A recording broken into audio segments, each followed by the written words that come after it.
Bakit ka nahihirapang bumitaw kung wala ka namang pinanghahawakan? Utis na. Kaya bitaw na! Utis na. Gusto mo pala sumaya. As in yung masayang masaya. Subukan mo kayang tumawa mag-isa. Ewan ko lang kung hindi ka pa matutuwa nun. Utis na. Ang bata, pag nagkakamali, tinuturuan ng leksyon.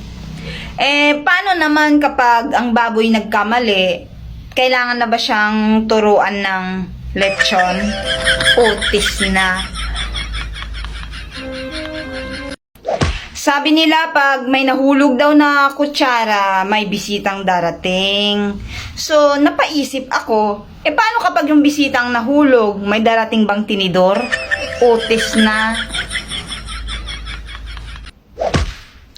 Bakit mo sasabihang mag-iingat kung ikaw nga mismo pinabayaan mo?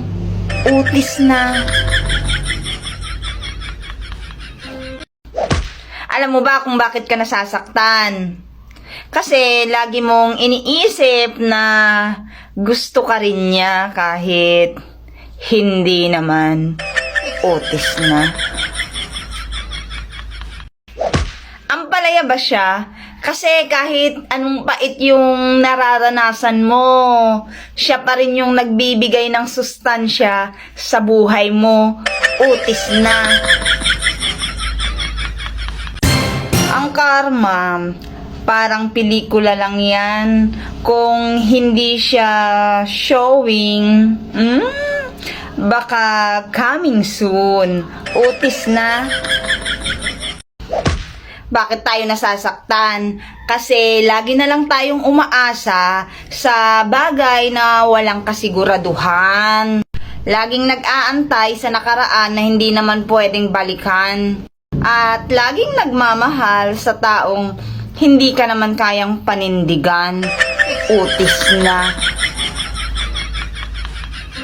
Bakit pag may manliligaw ka or may boyfriend ka, ang unang tinatanong gwapo ba?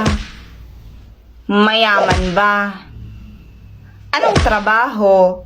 Bakit kaya yun ang laging tinatanong? Bakit hindi nila kaya tanungin kung matino ba? Mabait ba?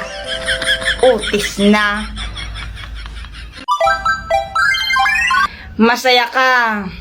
Perfect yung relationship nyo. Bantay sarado mo. Tapos, biglang i-crossover. Utis na.